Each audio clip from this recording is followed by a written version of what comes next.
चौथा प्रवचन, मृत्यु और जन्म स्मरण के रहस्यों में प्रवेश। मेरे प्रिय आत्मन, कल रात की चर्चा के पूर्वार्ध में कुछ प्रश्न पूछे गए हैं। एक साथी ने पूछा है, होश से मरा तो जा सकता है, लेकिन होश से जन्मा कैसे जा सकता है? असल में मृत्यु और जन्म दो घटनाएं नहीं हैं, बल्कि एक ही घटना के दो छोर हैं। जैसे एक ही सिक्के के दो पहलू होते हैं, और अगर सिक्के का एक पहलू हाथ में आ जाए तो दूसरा पहलू अपने आप हाथ में आ जाता है। ऐसा नहीं होता कि सिक्के का एक पहलू मेरे हाथ में हो और दूसरे को कैसे हाथ में लूं, वह दूसरा अपने आप हाथ में आ जाता है। मृत्यु और जन्म एक ही घटना के दो छोर हैं। मृत्यु अगर होशपूर्वक हो जाए तो जन्म स्वाभाविक रूप से होशपूर्वक हो जाता है। मृत्यु यदि बेहोश हो तो जन्म भी बेहोश होता है। अगर कोई मरते क्षण में होश से भरा रहे तो अपने नए जन्म के क्षण में भी पूरे होश से भरा रहता है। मरते क्षण में बेहोश हो तो नए जन्म के क्षण में भी बेहोश होता है। हम तब बेहोश ही मरते हैं और बेहोश ही जन्मते हैं। इसलिए हमें पिछले जन्मों का कोई स्मरण नहीं रह जाता, लेकिन पिछले जन्मों की पूरी स्मृति हमारे मन के किसी कोने में सदा उपस्थित रहती है, और यदि हम चाहें तो इस स्मृति को जगाया जा सकता है। दूसरी बात, जन्म के पूर्वार्ध में कुछ भी नहीं किया जा सकता। जो कुछ भी किया जा सकता है वो मृत्यु के पूर्वार्ध में ही किया जा सकता है, क्योंकि मर जाने के बाद कुछ भी करना संभव नहीं है। मरने के पहले ही कुछ भी किया जा सकता है। अब एक व्यक्ति बेहोश मर गया तो यह बेहोश व्यक्ति अब जन्मने के पहले तो कुछ भी नहीं कर सकता है। कोई उपाय नहीं है, यह बेहोश ही रहेगा। इसलिए जन्म तो अगर आप बेहोश मरे हैं तो बेहोशी में ही लेना पड़ेगा। जो कुछ भी किया जा सकता है वो मृत्यु के पूर्वार्ध में किया जा सकता है, क्योंकि मृत्यु के पहले हमें बहुत मौका है, एक पूरे जीवन का अवसर है, और इस जीवन के पूरे अवसर में जागने का प्रयास हो सकता है।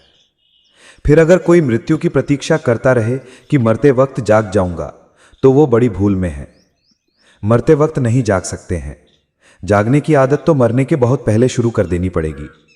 उसकी तो तैयारी करनी पड़ेगी, क्योंकि अगर तैयारी नहीं है तो बेहोशी आ ही जाएगी। बेहोशी स्वाभाविक है अगर तैयारी ना हो तो। काशी नरेश का एक ऑपरेशन हुआ पेट का, 19 या 15 के करीब। वो पहला ऑपरेशन था पूरी पृथ्वी पर जो बिना बेहोशी की दवा के किया गया। पहले तो डॉक्टरों ने इनकार कर दिया। 3 अंग्रेज डॉक्टर थे, उन्होंने इनकार कर दिया कि यह संभव नहीं है, क्योंकि किसी आदमी के पेट का ऑपरेशन हो और 2 घंटे 1.5 घंटे तक उसका पेट खुला रहे, बड़ा ऑपरेशन हो, और उसे बेहोश ना किया जाए तो पूरा खतरा है। खतरा यह है कि इतनी पीड़ा हो कि वो आदमी छटपटाने लगे, उछलने लगे, कूदने लगे, सिर पटके, कुछ भी हो सकता है। तो राजी नहीं थे वे। लेकिन काशी नरेश का कहना यह था कि मैं जितनी देर ध्यान में रहूं उतनी देर कोई चिंता नहीं है, और मैं 1.5 घंटे 2 घंटे ध्यान में रह सकूंगा। काशी नरेश दवा लेने को राजी नहीं थे बेहोशी की। वे कहते थे मैं होश में ही ऑपरेशन कराना चाहता हूं, और डॉक्टर होश में करने को राजी नहीं थे, क्योंकि होश में उतनी पीड़ा से जूझना खतरनाक हो सकता है। लेकिन और कोई रास्ता न देखकर फिर उन्होंने पहले तो प्रयोगात्मक रूप से नरेश को ध्यान में जाने को कहा और कुछ हाथ पर छुरी चलाई, ताकि वे पता लगा सकें कि जरा सा कंपन भी तो हाथ में नहीं होता है। लेकिन कंपन भी नहीं हुआ, और 2 घंटे के बाद ही नरेश कह सका कि मेरे हाथ में दर्द हो रहा है। 2 घंटे तक तो कुछ पता नहीं चला। तब फिर ऑपरेशन किया गया। यह पहला ऑपरेशन था पृथ्वी पर जिसमें पेट पर 1.5 घंटे तक डॉक्टर काम करते रहे, पेट खोलकर, और किसी तरह की बेहोशी की दवा नहीं दी गई थी। नरेश पूरे होश में था, लेकिन इतने होश में होने के लिए गहरे ध्यान की जरूरत है। इतने ध्यान की जरूरत है जहां की यह पूरा पता हो कि शरीर अलग है और मैं अलग हूं। इसमें रत्ती भर भी संदेह न हो। इसमें रत्ती भर भी संदेह रहे कि मैं शरीर हूं, ऐसा जरा भी ख्याल रहा तो खतरा हो सकता है। तो मृत्यु तो बहुत बड़ा ऑपरेशन है, बहुत बड़ा सर्जिकल ऑपरेशन है। इतना बड़ा ऑपरेशन किसी डॉक्टर ने कभी नहीं किया है जितना बड़ा मृत्यु है, क्योंकि मृत्यु में प्राणों को एक शरीर से पूरा का पूरा निकालकर दूसरे शरीर में प्रवेश कराने का उपाय है। इतना बड़ा कोई ऑपरेशन नहीं हुआ है, न हो सकता है अभी। एक अंग हम काटते हैं, एक अंग हम बदलते हैं। यहां तो पूरे प्राण की संस्था को, पूरी ऊर्जा को एक शरीर से हटाकर दूसरे शरीर में प्रवेश कराना है। तो प्रकृति ने पहले से ही इंतजाम कर रखा है कि आप बेहोश हो जाएं। यह स्वाभाविक है, क्योंकि उतनी पीड़ा को शायद झेला ही ना जा सके, और यह भी हो सकता है कि चूंकि उतनी पीड़ा नहीं झेली जा सकती, इसलिए ही हम बेहोश हो जाते हैं।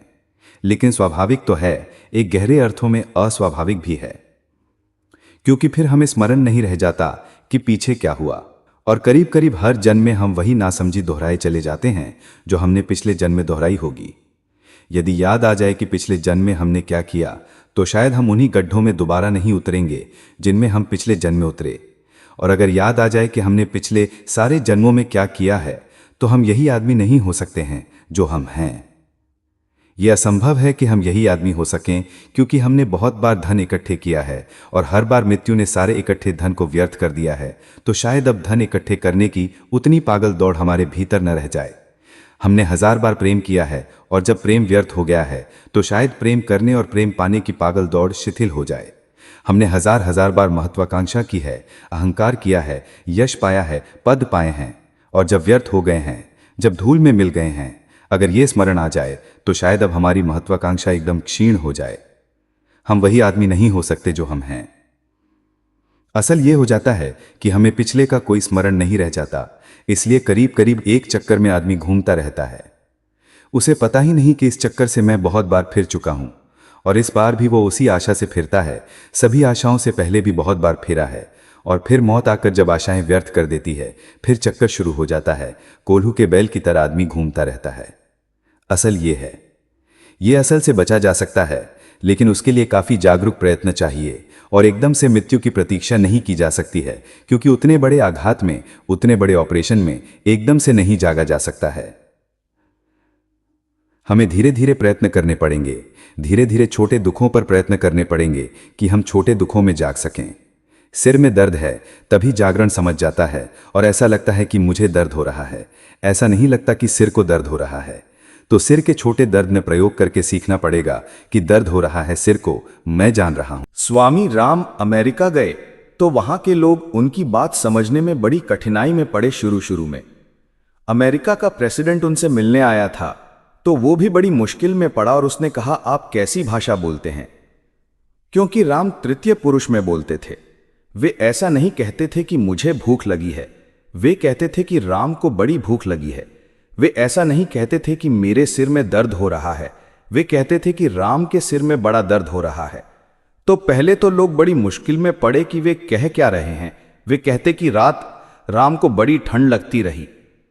तो कोई उनसे पूछता कि किसकी आप बात कर रहे हैं, किसके संबंध में कह रहे हैं? तो वे कहते राम के संबंध में। वे कहते कौन राम?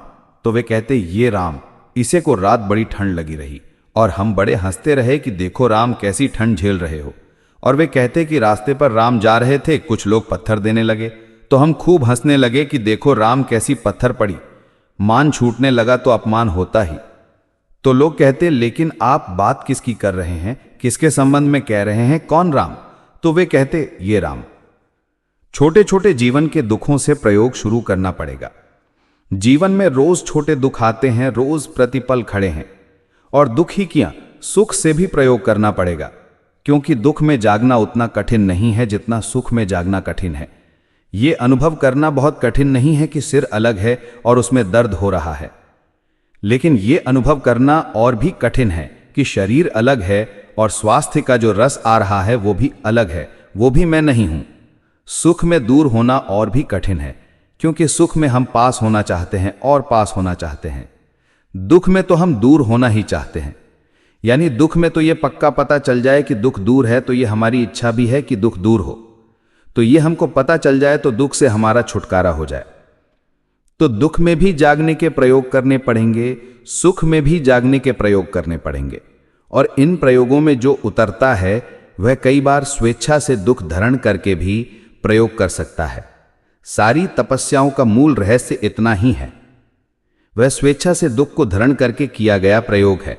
जैसे एक आदमी उपवास कर रहा है, भूखा खड़ा है, वह ये जानने की कोशिश कर रहा है भूख के उस प्रयोग में। आमतौर से जो लोग उपवास करते हैं उनको ख्याल भी नहीं है कि क्या कर रहे हैं। वे सिर्फ भूखे हैं और कल खाना खाना है उसकी प्रतीक्षा कर रहे हैं।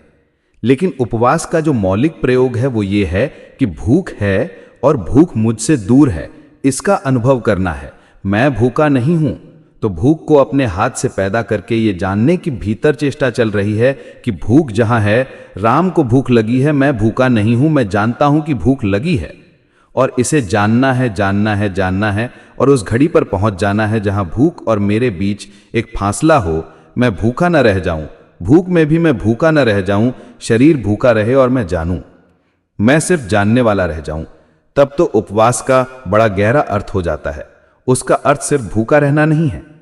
और आमतौर से जो आदमी उपवास करते हैं वे 24 घंटे यही दोहराते रहते हैं कि मैं भूखा हूं, आज खाना नहीं खाया है, और कल खाना खाने की योजना में सदा रमा रहता है, और कल क्या खाना है उसकी भी योजना बनती रहती है। तब उपवास व्यर्थ हो गया, तब वह सिर्फ अनशन रहा। अनशन और उपवास का यही फर्क है। अनशन का मतलब है न खाना, उपवास का मतलब है और निकट सन्निधि करना। किसकी? उपवास का मतलब है और निकट सन्निधि करना। किसके निकट? किसके पास? अपने शरीर से फासले पर स्वयं के करीब आना। उपवास का मतलब भी यही है। उपवास के मतलब से उपवास में कहीं भी भूखा रहने का विचार ही नहीं है। उपवास शब्द में भी भूखा रहने का कोई प्रश्न नहीं है।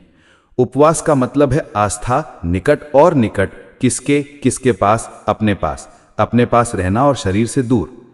तब फिर यह भी हो सकता है कि एक आदमी भोजन किए हुए भी उपवासी हो, क्योंकि अगर भोजन करते हुए भी वो जानता हो कि भोजन दूर हो रहा है और मैं कहीं और हूं तो उपवास है। और यह भी हो सकता है कि एक आदमी भोजन न किए हुए भी उपवासी ना हो, क्योंकि वो जानता हो कि मैं भूखा हूं, मैं भूखा मरा जा रहा हूं। उपवास तो एक मनोवैज्ञानिक भाव है, भूख से भिन्नता का। तो ऐसे और दुख भी पैदा किए जा सकते हैं स्वेच्छा से भी, लेकिन स्वेच्छा से पैदा किए गए दुख बहुत गहरे प्रयोग हैं। एक आदमी कांटे पर भी लेट सकता है, और सिर्फ ये जानने के लिए कि कांटे मुझे नहीं चुभ रहे हैं, कांटे कहीं और छिदे हुए हैं और मैं कहीं और हूं। ये अनुभव करने के लिए दुख आमंत्रित भी किया जा सकता है, लेकिन अभी तो अनामंत्रित दुख ही काफी हैं। उन्हें और आमंत्रित करने जाने की कोई जरूरत नहीं है। दुख हमेशा ही बहुत हैं, अभी उन्हीं से प्रयोग शुरू करना चाहिए। दुख ऐसे ही चले आते हैं। आए हुए दुख में भी अगर यह भाव रखा जा सके कि मैं भिन्न हूं, मैं दूर हूं, तो दुख जागना बन जाता है। आए हुए सुख में भी जागना करनी पड़ेगी, क्योंकि दुख में तो हो सकता है हम अपने को धोखा भी दे दें, क्योंकि मन मानने का करता है कि दुख मैं नहीं हूं, लेकिन सुख को तो मानने का करता है कि मैं सुख हूं। इसलिए सुख में जागना और मुश्किल हो जाती है। असल में सुख से दूर अनुभव करना जितना बड़ा दुख है, सुख से अपने को दूर अनुभव करना बहुत दुख है, क्योंकि वहां तो मन होता है कि डूब जाओ पूरे और भूल जाओ कि मैं अलग हूं। सुख डुबाता है, दुख तो जैसे तोड़ता है और अलग करता है। दुख को तो हम मजबूरी में ही सार है ऐसा मान पाते हैं, लेकिन सुख को तो हम पूरे प्राणों से अंगीकार कर लेना चाहते हैं। आए हुए दुख में जागें, आए हुए सुख में जागें, और कभी कभी प्रयोग के लिए आमंत्रित दुख में भी जागें, क्योंकि आमंत्रित दुख में थोड़ा फासला है, क्योंकि स्वयं हम बुलाते हैं, स्वयं हम न्योता देते हैं, इसके हम पूरे कभी नहीं डूब सकते, क्योंकि वो बुलाया हुआ है, सम्मंत्रित है। ये भाव भी फासला पैदा करता है। अस्तित्व कभी भी हम नहीं हो सकते। घर में आया हुआ अस्तित्व हमसे अलग ही है, तो जब हम दुख को अस्तित्व की तरह बुला लेते हैं कभी, तो वो अलग ही होता है, क्योंकि हमने उसे बुलाया है। रास्ते पर चलते जब पैर में कांटा लग जाता है, ये एक दुर्घटना है और दुख डुबा लेता है। लेकिन आप कांटा लाए हैं और पैर में चुभाया है, और जानना है प्रतिपल कि मैं कांटा चुभा रहा हूं और देख रहा हूं कि दुख कहां है। इस घटना में थोड़ा फासला है, लेकिन नहीं कहता हूं कि आप दुख आमंत्रित करने जाएं। दुख ऐसे ही बहुत हैं, उनको जिएं और उनके बीच जागें, और फिर सुख के लिए जिएं और उनके बीच जागें। तब आपको कभी लग सकता है कि कभी किसी दुख को बुलाकर भी देखें कि कितनी दूर हम खड़े रह सकते हैं। और ध्यान रहे, दुख को बुलाना एक बहुत महत्वपूर्ण प्रयोग है, क्योंकि सुख को जब बुलाना चाहते हैं, दुख को कोई भी बुलाना नहीं चाहता है। और मजे की बात यह है कि जिस सुख को हम नहीं बुलाना चाहते हैं वो आता है, और जिस सुख को हम बुलाते हैं वो कभी नहीं आ पाता है। आ भी जाता है तो द्वार के बाहर ही खड़ा रह जाता है। तो सुख को जब बुलाने की क्षमता कोई पूता लेता है, तो उसका मतलब यह है कि वो इतना सुखी हो गया है कि अब दुख बुला सकता है। वो इतने आनंद में जी रहा है कि अब दुखों को कहा जा सकता है कि आओ और ठहर जाओ। पर वो गहरे प्रयोग की बात है। उसके पहले तो जो दुख आ रहे हैं उन्हीं में जागने का प्रयोग करना चाहिए। और अगर दुखों के प्रति हम जागते चले जाएं, तो वो क्षमता आ जाएगी मृत्यु के क्षण तक कि हम मृत्यु में भी जाग सकें, और प्रकृति भी हमें छूट दे देगी कि जागे रहो, क्योंकि प्रकृति ने भी अनुभव किया है कि ये व्यक्ति दुखों में जाग सकता है तो मृत्यु में भी जाग सकता है, लेकिन अनायास मृत्यु में कोई भी नहीं जाग सकता है। अभी एक आदमी मरा, पीडी ऑस्पेंस्की, रूस का एक बड़ा दार्शनिक था, और मृत्यु के पूर्वार्ध में इस ठंडी में जितना ज्यादा प्रयोग उसी आदमी ने किए। मरने के समय जबकि वो बुरी तरह बीमार है और चिकित्सकों ने कहा है कि वो बिस्तर से ना उठे, तब वो 3 महीने तक इतना श्रम उठाने का किया है कि जो अकल्पनीय है। रात रात भर सोता नहीं है, टहलता करता है, चलता रहता है, दौड़ता रहता है, भागता रहता है, और चिकित्सक हैरान है। वे कहते हैं उसे पूरा आराम करना चाहिए। उसने अपने सारे निकट मित्रों को बुला लिया और उनसे बातचीत बंद कर दिए, लेकिन वो श्रम में लगा हुआ है। और जो मित्र उसके साथ मरते समय 3 महीने रहे हैं, उनका कहना यह है कि हमने अपनी आंख के सामने पहली दफे मृत्यु को जागते हुए किसी आदमी को लेते हुए देखा है। और जब उन्होंने उससे कहा कि चिकित्सक कहते हैं आराम करो, तुम आराम क्यों नहीं कर रहे हो, तो उसने कहा कि मैं सारे दुख देख लेना चाहता हूं। कहीं ऐसा ना हो जाए कि मरते वक्त दुख इतना बड़ा हो कि मैं डूब जाऊं, बेहोश हो जाऊं। तो मैं उसके पहले से ही जब दुख देख लेना चाहता हूं, जो कि वो क्षमता पैदा कर दें, वो स्टैमिना दे दें, वो ऊर्जा दे दें कि मृत्यु के वक्त मैं बेहोश ना मर जाऊं। तो वो जितने तरह के दुख उठाने की कोशिश की है। उसके मित्रों ने लिखा है कि हम तो पूरी तरह थके थे, हम उसके साथ रात जाते थे, लेकिन उसे हमने थकते नहीं देखा। और चिकित्सक कह रहे हैं कि उनको सबकुल ही विश्राम करना चाहिए, नहीं तो बहुत नुकसान हो जाएगा। सभी रात वो मरा है, पूरी रात टहलता रहा है, एक पैर उठाने की ताकत नहीं है। डॉक्टर उसकी नाड़ी करके कहते हैं कि एक पैर उठाने की ताकत तुम में नहीं है, लेकिन वो रात भर चलता रहा है। वो कहता है कि मैं चलते चलते ही मरना चाहता हूं, कहीं बैठे हुए मरूं और बेहोश न हो जाऊं, कहीं सोया हुआ मरूं और बेहोश न हो जाऊं। और वो चलते चलते चलते उसने खबर दी है अपने मित्रों को कि बस इतनी देर और, ये 2 कदम मैं और उठा पाऊंगा, बस डूबा जा रहा है अब, लेकिन आखिरी कदम भी मैं उठाऊंगा, क्योंकि मैं आखिरी क्षण तक कुछ करते ही रहना चाहता हूं, ताकि मैं पूरा जागता रहूं। ऐसा ना हो कि मैं विश्राम में डूब जाऊं। वो आखिरी कदम चलते हुए मरा है।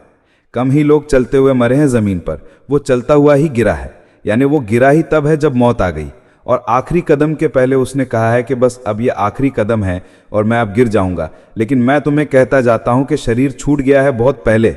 अब तुम देखोगे कि शरीर छूट रहा है, लेकिन मैं बहुत देर से देख रहा हूं कि शरीर छूट गया है और मैं हूं।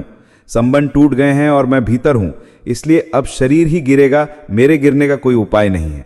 और मरते क्षण में उसकी आंखों में जो चमक, उसमें जो शांति, उसमें जो आनंद, उसमें जो दूसरी दुनिया के द्वार पर खड़े हो जाने का प्रकाश है, वो उसके मित्रों ने अनुभव किया है।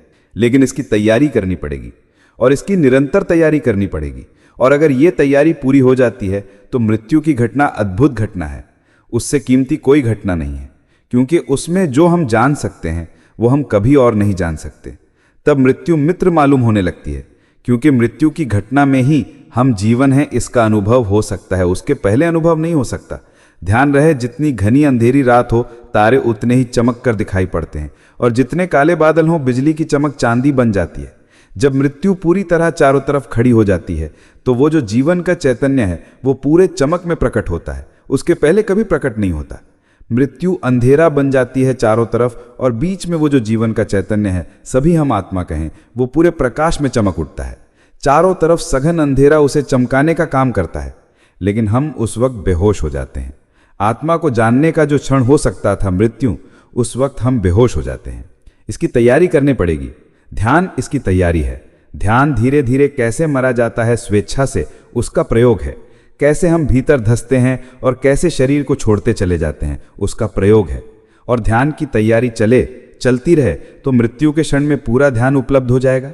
और ये जो मृत्यु होती है, जागते हुए ऐसे व्यक्ति की आत्मा फिर जागी हुई ही जन्म लेती है, और तब उसका पहला क्षण जन्म के बाद का अज्ञान का नहीं होता, तब ज्ञान का ही होता है। तब प्रतिपल जन्म में भी वो पूरे होश से भरा हुआ है, और एक बार जो जाग कर मरा है उसका फिर एक ही जन्म हो सकता है, उसके फिर ज्यादा जन्म नहीं हो सकते। जाग कर मरे हुए व्यक्ति का एक ही जन्म और होता है, फिर दोबारा कोई जन्म नहीं हो सकता, क्योंकि इतने से अनुभव हो गया कि मृत्यु क्या है, जन्म क्या है और जीवन क्या है। उसके लिए परम मुक्ति उपलब्ध हो जाती है। ये जो एक जन्म है जागे हुए व्यक्ति का, ऐसे ही व्यक्तियों को हम अवतार, तीर्थंकर, बुद्ध और जीवन और कृष्ण कहते रहे हैं। ऐसे लोगों को हम आदमी से अलग समझते रहे हैं। उसका कोई और कारण नहीं है, उसका कुल इतना ही कारण है कि वे निश्चित हमसे बहुत अलग हैं। फर्क इतना ही है कि हम सोए हुए हैं, वे जागे हुए हैं, और ये उनकी अंतिम यात्रा है इस पृथ्वी पर। और इसलिए कुछ उनमें है जो हम में नहीं है, और कुछ उनमें है जो हम तक पहुंचाने की वो अथक चेष्टा करते रहेंगे। फर्क उनमें और हम में इतना ही है कि उनकी पिछली मृत्यु और ये जन्म जागृत हुआ है, इसलिए ये पूरा जीवन जागा हुआ है। संध्यात्म में बारदो करके एक छोटा सा ध्यान का प्रयोग है, कीमती प्रयोग है। वो मरते क्षण ही करवाया जाता है। जब कोई मर रहा होता है तब उसके चारों तरफ जो जानते हैं वो इकट्ठे होकर बारदो करवाते हैं। लेकिन बारदो भी उन्हीं को करवाया जा सकता है जिसने जीवन में ध्यान किया हो। जिसने ध्यान न किया हो उसे बारदो नहीं करवाया जा सकता। जैसे ही कोई व्यक्ति मरता है तो बारदो के प्रयोग में उसे पूरा जागने के लिए बाहर से सूचनाएं दी जाती हैं कि वो जागा रहे, और उसे ये बताया जाता है कि अब क्या क्या हो रहा है। वो देखता रहे, क्योंकि बहुत बार ऐसी घटनाएं घटती हैं कि जिन्हें वो समझ ही नहीं सकता। नई घटनाओं को एकदम से समझा भी नहीं जा सकता। मरने के बाद अगर कोई आदमी जागा रहे तो पहले तो बहुत देर तक उसे पता ही नहीं चलेगा कि मैं मर गया हूँ। उसे तो पता तभी चलेगा जब उसकी लाश लोग उठाने लगेंगे और उसे मरघट पर ले जाने लगेंगे, तब उसे पक्का पता चलेगा कि मैं मर गया हूँ। क्योंकि भीतर तो कुछ मरता ही नहीं, सिर्फ एक फासला हो जाता है। लेकिन फासले का चैतन्य में कभी अनुभव नहीं किया। वो अनुभव इतना नया है कि उन्हें समझने की कोई पुरानी परिभाषा नहीं है उनके पास। तो उसे सिर्फ इतना ही लगता है कि कुछ अलग अलग हो गया है। लेकिन कुछ मर गया है ये उसकी समझ में तभी आता है जब चारों तरफ लोग रोने चिल्लाने लगते हैं और उसकी लाश के आसपास इकट्ठे होने लगते हैं और उसे उठाकर ले जाने लगते हैं। लाश को जल्दी से मरघट पहुंचा देने का कारण है। लाश को जितनी जल्दी हो सके दफना देने का, आग लगा देने का कारण है, उतनी ही जल्दी उस आत्मा को पक्का पता चल जाए कि शरीर गया, जल गया। लेकिन अगर आदमी मूर्छित है तो ये भी उसे पता नहीं चल पाता है। ये भी होश में जाए तो ही पता चल पाता है। अपने शरीर को जलता हुआ देखना, इसके लिए ही बारदो में बुझाए देते हैं कि अपने शरीर को ठीक से जलता हुआ देख लेना। भाग मत जाना, जल्दी हट मत जाना। मरघट पर और लोग ही तुम्हें पहुंचाने न जाएं, तुम भी वहां मौजूद रहना। अपने शरीर को ठीक से जलता हुआ देख लेना ताकि अंतिम बार ये शरीर का मोह पकड़े ना, क्योंकि जो जलता हुआ देख लिया गया हो उसका मोह शिथिल हो जाता है। लेकिन दूसरे लोग तो देख ही लेंगे जलते हुए, वो आदमी नहीं देख पाएगा। आमतौर से 1000 में 999 मौके पर वो बेहोश होता है, उसे पता ही नहीं होता है। और अगर कभी एक मौके पर वो होश में भी होता है तो अपने जलते हुए शरीर को देखकर भाग जाता है, हट जाता है वहां से, मरघट पर नहीं पहुंचता है, वहां से चला जाता है। तो बारदो में ही उससे कहते हैं कि देख, इस मौके को मत छोड़ देना, अपने शरीर को जलते हुए देखना, उसे जलते हुए देख ही लेना। जो तू समझता था कि मैं हूं, उसे समाप्त होते हुए पूरी तरह देख ही लेना। उसे भस्मीभूत होते हुए, राग में शिथिल होते हुए देख ही लेना, ताकि अंतिम जन्म में तुझे ख्याल रहे कि तू कौन है। जैसे ही व्यक्ति मरता है, जैसे ही एक नए लोक में उसका प्रादुर्भाव होता है, साधारणतः हमें कोई अनुभव नहीं होता। वो लोग हमें इतना घबरा भी सकता है, डरा भी सकता है, भयभीत भी कर सकता है। वो लोग हमारी किसी भी अनुभूति के अनुकूल प्रतिकूल नहीं है, उससे हमारा कोई संबंध ही नहीं है। जैसे कि हम एक व्यक्ति को सबकुल ही अनजान देश में प्रवेश करा दें, वहां की भाषा नहीं जानता है, वहां के लोगों के चेहरे नहीं जानता है, वहां लोगों के ढंग नहीं जानता है, तो जैसा घबरा जाए उससे भी बड़ी घबराहट है। क्योंकि चाहे कैसा भी मनुष्य हो, कैसी भी भाषा बोलता हो, कैसे भी ढंग हो उसके जीने के, फिर भी वो मनुष्य है और हमारे और उसके बीच एक संबंध है। हम सब दुनिया में रह रहे हैं। वो शरीर की दुनिया है, उसके छूटते ही अशरीर की दुनिया शुरू होती है। और अशरीरी प्राणों का अनुभव हमें सबकुल नहीं है। उस अशरीरी जीवन के अशरीरी योनि में प्रवेश करते ही हम इतने भयभीत और डरे हुए हो जा सकते हैं कि साधारणतः कोई सहारा न रहे। तो आमतौर से तो हम बेहोश लौटते हैं, इसलिए पता नहीं होता। लेकिन होश में जो जाता है वो बहुत मुश्किल में पड़ जाता है। तो बारदो में उसे समझाने की कोशिश करते हैं कि क्या क्या हो रहा है, कैसा लग रहा है, कैसे व्यवहार हो रहे हैं, तुम कहां प्रवेश कर गए हो। लेकिन यह प्रयोग उनको ही करवाया जा सकता है जो ध्यान के गहरे प्रयोग से लौटते रहे हों, अन्यथा नहीं करवाया जा सकता है। इसलिए मैं निरंतर सोचता हूं कि जो मित्र ध्यान के प्रयोग से लौट रहे हैं उन्हें किसी न किसी रूप में बारदो का प्रयोग करवाया जा सके। लेकिन वो तभी करवाया जा सकता है जब वे पहले ध्यान में गहरे लौट जाएं, अन्यथा वे सुन भी न पाएंगे। मरते क्षण में उन्हें सुनाई भी नहीं पड़ेगा कि क्या कहा जा रहा है, उन्हें कौन सी बात बताई जा रही है, उनके ख्याल में भी नहीं आएगी। उनके लिए अत्यंत शांत और शून्य चित्त होना जरूरी है, तभी वे बातें ख्याल में आ सकती हैं।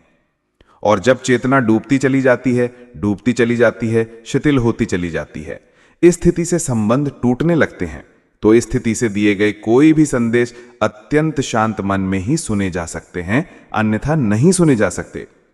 और यह ध्यान रहे कि मृत्यु के पहले हम कुछ कर सकते हैं, जन्म के पहले कुछ भी नहीं कर सकते।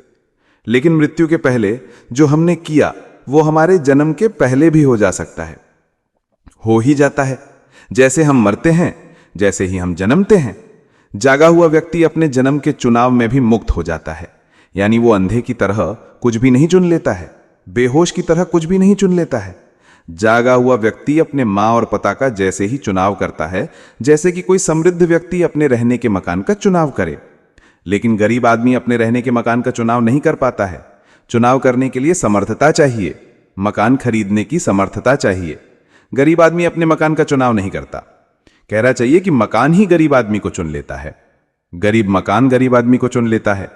अमीर आदमी अपने मकान का निर्णय करता है कि मैं कहां रहूं, कैसा बंगला हो, द्वार कहां हो, दरवाजा कहां हो, सूरज पूरब से आए कि पश्चिम से, हवाएं कैसी आए, कितना खुला हो, वो सब चुनाव करता है। जागृत व्यक्ति अपने जन्म का चुनाव करता है, वो उसकी इच्छा है। महावीर या बुद्ध जैसे व्यक्ति हर कहीं पैदा नहीं हो जाते हैं, वे सारी परिस्थितियों को देखकर ही पैदा होते हैं। कैसा शरीर मिलेगा, किस माँ बाप से कैसी शक्ति मिलेगी, कैसी समर्थता मिलेगी, कैसी विद्या मिलेगी, क्या मिलेगा, वे सब देखकर पैदा होते हैं। उनके सामने चुनाव है स्पष्ट कि वो किसको चुने, कहाँ जाएं, और इसलिए उनका जीवन पहले दिन से ही अपना चुना हुआ जीवन होता है। अपने चुने हुए जीवन का आनंद ही दूसरा है, क्योंकि वहां से स्वतंत्रता का प्रारंभ है, और मिले हुए जीवन का वो आनंद कभी भी नहीं हो सकता, क्योंकि वो एक परतंत्रता है। हम ढकेल दिए गए हैं, एक टिकट दे दिया गया है, और जो भी हो गया है वो हो गया है, उसमें हमारा कोई हाथ नहीं है। ये जो जागरण संभव हो जाए तो चुनाव सबकुल ही किया जा सकता है, और अगर जन्म ही हमारा चुनाव हो तो पूरा जीवन हमारा चुनाव हो जाता है। तब हम एक जीवन मुक्त की तरह जीते हैं। सभी व्यक्ति की मृत्यु जागते हुए होती है, उसका जन्म जागा हुआ होता है, और फिर उसका जीवन मुक्त होता है। जीवन मुक्त शब्द को हम सुनते बार बार हैं, लेकिन हमें ख्याल में नहीं होता कि जीवन मुक्त का क्या अर्थ है।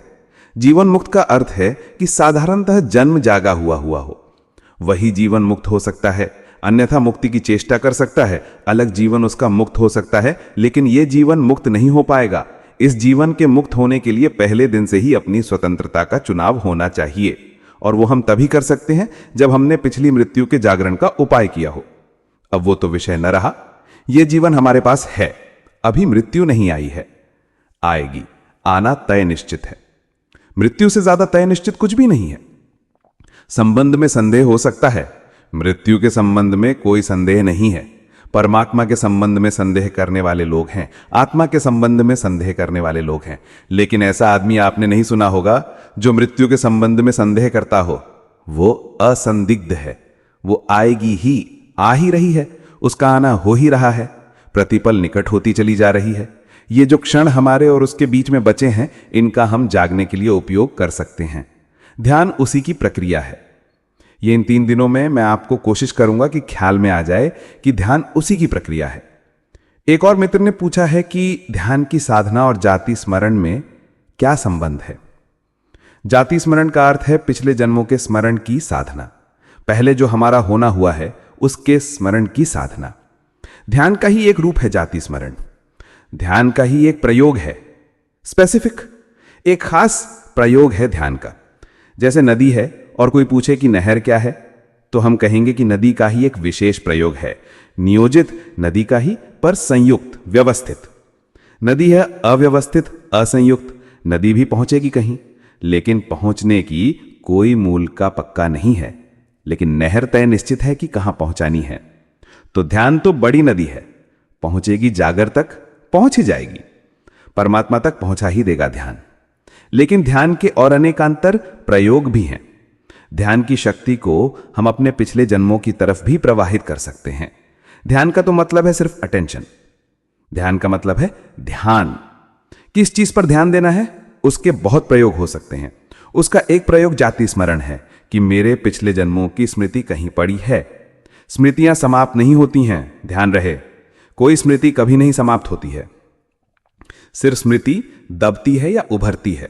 दबी हुई स्मृति समाप्त हुई मालूम पड़ती है। अगर मैं आपसे पूछूं कि 1985 में 1 जनवरी को आपने क्या किया, तुम सोचते हो आज क्या किया। ऐसा तो कभी नहीं होता कि दिन बीत गया हो और कुछ भी ना किया हो।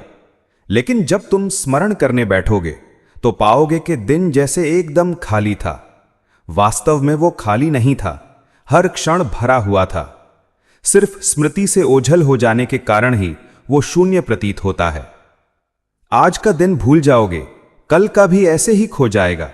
10 साल बाद तो आज का नामो निशान भी स्मृति में नहीं होगा। लेकिन इसका अर्थ यह नहीं कि आज का दिन घटित ही न हुआ हो, न ही इसका अर्थ यह है कि तुमने उसे जिया नहीं, और न ही इसका अर्थ यह है कि केवल इसलिए कि तुम स्मरण नहीं कर पाते उसका कोई अस्तित्व ही न था। वो दिन था उतना ही जीवंत जितना कि तुम आज बैठकर सोच रहे हो, और उस दिन को जानने का उपाय भी है ध्यान। ध्यान का प्रकाश जब उस ओर पड़ता है तो तुम्हें आश्चर्य होगा। वो दिन उतना ही सजीव होकर प्रकट हो जाएगा जितना वो उस क्षण था। ध्यान टॉर्च की तरह है। अंधेरे कमरे में टॉर्च घुमाओ, जहां किरणें पड़ी वहां जगमग हो गया, लेकिन जहां प्रकाश नहीं गया वहां अंधकार है। ध्यान को भी तुम किसी विशेष दिशा में प्रवाहित कर सकते हो, और अगर उसे परमात्मा की ओर ले जाना हो तो ध्यान को दिए की तरह बनाना पड़ता है। टॉर्च केंद्रित है, दिशा विशेष में ही चमकती है। दिया बस जलता है, न उसका कोई मोह न कोई पक्षपात। उसकी रोशनी सब और बिखर जाती है। इसलिए दिए की ज्योति में जो कुछ भी है वो अपने आप प्रकट हो जाता है। लेकिन जब किसी एक सत्य को पूरी स्पष्टता से देखना हो तब ध्यान को टॉर्च की तरह केंद्रित करना पड़ता है। उस एक किरण में वो वस्तु पूरी तरह उजागर हो जाती है, लेकिन शेष सब छिप जाता है। जीवन के परम सत्य को जानना हो तो ध्यान दिए की तरह होना चाहिए। बस भीतर का अंधकार दूर हो जाए, आत्मा प्रकाशित हो जाए, यही पर्याप्त है। लेकिन यदि किसी विशेष प्रयोग में उतरना हो, जैसे पिछले जन्मों का स्मरण करना, तब ध्यान को टॉर्च की तरह केंद्रित करना पड़ता है, और यही जगह जोखिम भरी है। मैंने एक घटना देखी। एक विश्वविद्यालय की महिला प्रोफेसर वर्षों तक मेरे संपर्क में रहीं। उनका आग्रह था मुझे अपने पिछले जन्मों का स्मरण करना है। मैंने बहुत समझाया, अभी मत करना, जब ध्यान परिपक्व हो जाएगा तब कोई खतरा नहीं रहेगा, क्योंकि केवल एक जीवन की स्मृतियां ही मनुष्य के लिए कितनी भारी हैं, और अगर अनेक जन्मों की स्मृतियां अचानक द्वार तोड़कर भीतर उतर आएं तो आदमी पागल भी हो सकता है। ठीक है, प्रकृति ने व्यवस्था की है कि आप भूलते चले जाएं। जानने की ज्यादा नहीं, भूलने की व्यवस्था की है। जितना आप स्मरण करते हैं उतना ही ज्यादा विस्मरण करना दिया जाता है, ताकि आपके चित्त के ऊपर ज्यादा बोझ कभी भी ना हो पाए। चित्त की क्षमता बढ़ जाए तो ज्यादा बोझ झेला जा सकता है, लेकिन क्षमता ना बढ़े और बोझ आ जाए तो कठिनाई शुरू हो जाती है। पर उनका आग्रह था, वो नहीं मानी और उन्होंने प्रयोग किए। सती के दिन उनको पहले दिन पिछले जन्म की स्मृति की लहर टूटी। उस दिन रात के कोई 2 बजे वो भागी हुई मेरे पास आई। एकदम हालत उनकी खराब है, बहुत ही मुश्किल और कठिनाई में पड़ गई हैं वो।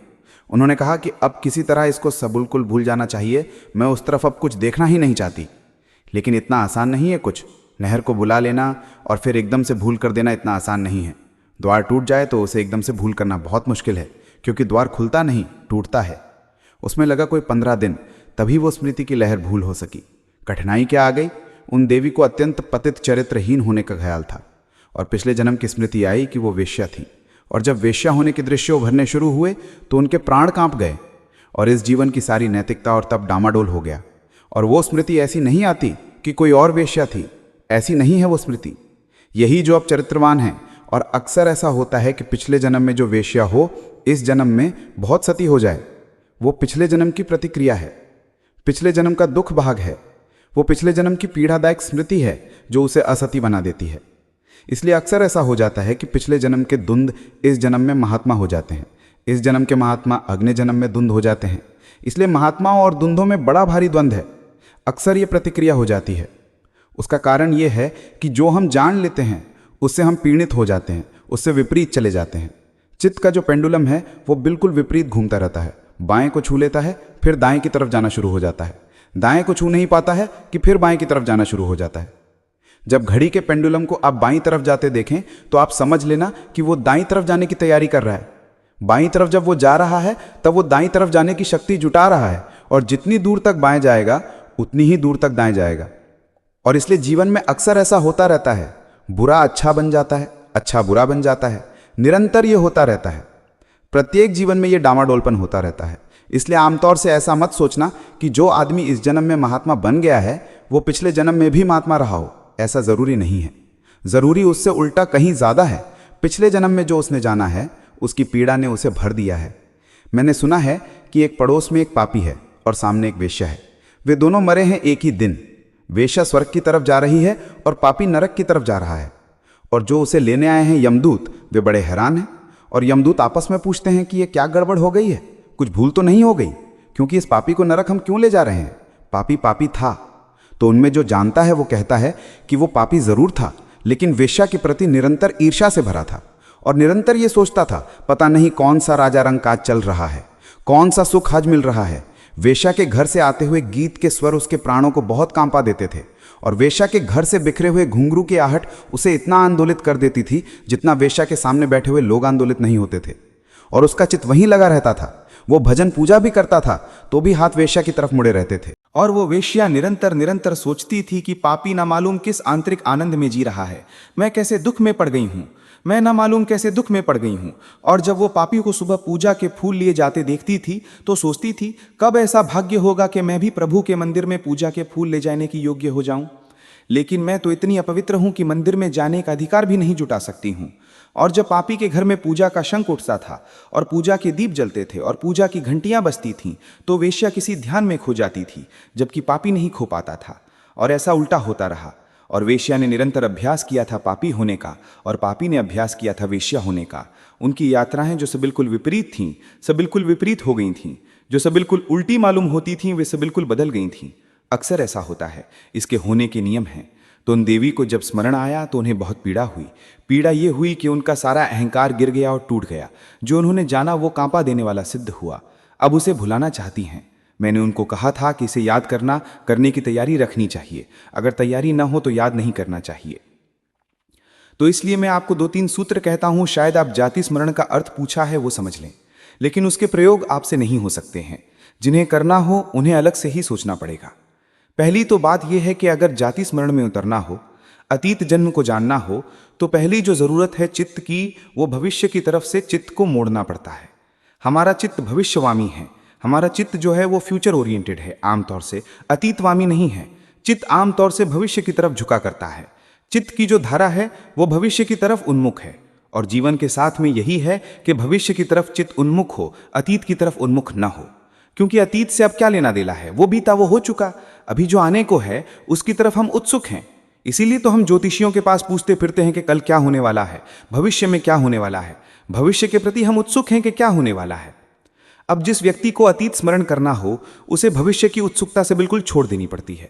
क्योंकि चित्त का जो फोकस है, उसकी जो धारा है, अगर भविष्य की तरफ बह रही है उसकी दृष्टि की धारा, तो अतीत की तरफ नहीं बह सकती है। तो पहला तो काम ये करना पड़ता है कि भविष्योन्मुखता से बिल्कुल तोड़ देनी पड़ती है। कुछ महीनों के लिए, एक निश्चित समय के लिए, 6 महीने के लिए भविष्य को नहीं सोचूंगा। भविष्य का ख्याल आ जाएगा तो उसको नमस्कार कर लूंगा। भविष्य का भाव आएगा तो मैं उस तरफ नहीं बहूंगा। भविष्य है ही नहीं ऐसा 6 महीने मानकर चलूंगा, अतीत ही है और पीछे की तरफ बहूंगा। पहली बात। और जैसे ही भविष्य टूटता है, चित्त की धारा पीछे की तरफ होनी शुरू हो जाती है। फिर पीछे की तरफ पहले तो इसी जन्म में पीछे की तरफ लौटना पड़ेगा। एकदम पिछले जन्म में नहीं लौटा जा सकता, इसी जन्म में पीछे की तरफ लौटना पड़ेगा। तो उसके प्रयोग हैं कि इस जन्म में हम पीछे की तरफ कैसे लौटें। जैसे कि मैंने कहा, 1 मिनट पहले आपने क्या किया इसका आपको कोई पता नहीं है। तो इसका प्रयोग है कि इसे जाना जा सकता है। जैसे मैं ध्यान के लिए कहता हूं, ऐसा ध्यान करें और 10 मिनट के बाद जब ध्यान में चित्त चला जाए, शरीर शिथिल हो जाए, श्वास शिथिल हो जाए, मन शांत हो जाए, तब एक ही बात चित्त में रह जाए कि 1 मिनट पहले क्या हुआ। बस ये एक ही बात चित्त में रह जाए, सारा चित्त इस पर घूमने लगे। 1 मिनट पहले क्या हुआ, 1 मिनट पहले क्या हुआ, बस एक ही चित्त के चारों तरफ घूमता हुआ ये एक ही स्वर रह जाए। तो आप 2-4 दिन में पाएंगे कि अचानक एक दिन जैसे पर्दा उठ गया और 1 मिनट आ गई और सुबह से लेकर शाम तक एक एक चीज दोहर गई और आपने इस तरह 1 मिनट देखी जैसी आपने उस दिन भी ना देखी होगी, क्योंकि इतना होश आपने उस दिन भी ना रखा होगा। उस दिन 1 मिनट बीती थी, इतना होश उस दिन भी ना रहा होगा। तो पहले इसी जन्म में पीछे लौटकर प्रयोग करने पड़ेंगे। फिर 5 वर्ष तक प्रयोगों को ले जाना बहुत सरल है। 5 वर्ष की उम्र तक पीछे लौटना बहुत सरल है, बहुत कठिन नहीं है। लेकिन 5 वर्ष के बाद बड़ी बाधा पड़ती है। इसलिए आमतौर से हमारी स्मृति 5 वर्ष की उम्र के पहले की नहीं होती। पीछे से पीछे की स्मृति करीब 5 वर्ष के करीब की होती है। हाँ, कुछ लोगों को 3 वर्ष तक हो सकती है, लेकिन 3 वर्ष से पहले तो बहुत ही मुश्किल बात हो जाती है। तो वहां एकदम द्वार अटक जाता है, जैसे वहां बंद हो गया है। लेकिन जो व्यक्ति इसमें दक्ष हो जाएगा, 5 वर्ष की उम्र तक की किसी भी दिन की स्मृति को पूरा जगाने लगेगा और वो पूरी जागने लगती है। और फिर उसको इस तरह खोज कर लेनी चाहिए, जैसे आज का दिन बीता है तो आज के दिन की कुछ बातें नोट करके ताले में बंद कर दे। 2 साल बाद आज के दिन को याद करे। वो जब खो जाएगा आज का दिन, और तब स्मरण करे, और स्मरण करके फिर ताला तोड़े और फिर मेल करे कि वो बात मेल खा गई कि नहीं। और आप हैरान होंगे कि जितनी आपने लिखी थी उससे बहुत ज्यादा बातें और भी याद आई हैं जो कि आप उस दिन भी नोट नहीं कर पाए थे। वे तो तब बातें याद आ ही जाएंगी। इसको बुद्ध ने नाम दिया है आलय विज्ञान। मनुष्य के मन का एक कोना है जिसको उन्होंने आलय विज्ञान कहा है। आलय विज्ञान का मतलब होता है स्टोर हाउस ऑफ कॉन्शियसनेस। जैसे घर में एक कबाड़ खाना होता है, वहां हम जब बेकार हो गई चीजों को डालते चले जाते हैं, ऐसा चित्त की स्मृतियों को संग्रह करने वाला एक स्टोर हाउस है। वहां जब चीजें संग्रहित होती चली जाती हैं जन्मों जन्मों की, वे कभी वहां से हटती नहीं है, क्योंकि कब जरूरत पड़ जाए उनकी, इसलिए वे वहां संग्रहित होती हैं। शरीर बदल जाता है लेकिन ये स्टोर हाउस हमारे साथ चलता है। वे कब जरूरत पड़ जाएगी उसके लिए कुछ कहा नहीं जा सकता है। और 24 घंटे में जो जो हमने किया है, जो जो हमने जिया है, जो जो भोगा है, जो जो जाना है, जो जो किया है, ये जब वहां संग्रहित है, तो फिर जिस व्यक्ति को ये 5 वर्ष तक स्मरण आने लगे, वो 5 वर्ष के पीछे उतर सकता है। कठिनाई नहीं है बहुत।